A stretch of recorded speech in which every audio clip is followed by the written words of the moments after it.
This is going to be a good one. Buckle up for your race highlights. Start again. I missed it.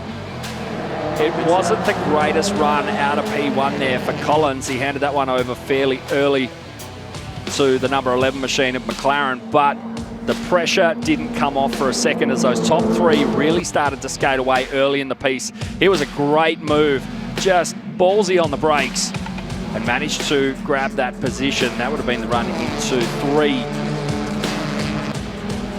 Oh, nice little move back onto. Oh, feeds him a little bit. Good moves. This is where Patterson must be coming into the play. Teammates working together. Give him the toe. 101 definitely copped a bit on the rear bar there. So that's where McLaren lost the lead, unfortunately.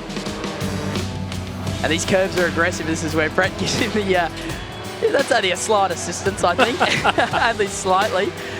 But yeah, and then that's he definitely he's just clipped the front end of the other car. But yeah, hope that guy's all good. But he's done a good job there to limit damage. But that is a bit of a feisty race, isn't it? Absolutely. Race 2 for the Australian XL Super Sprint.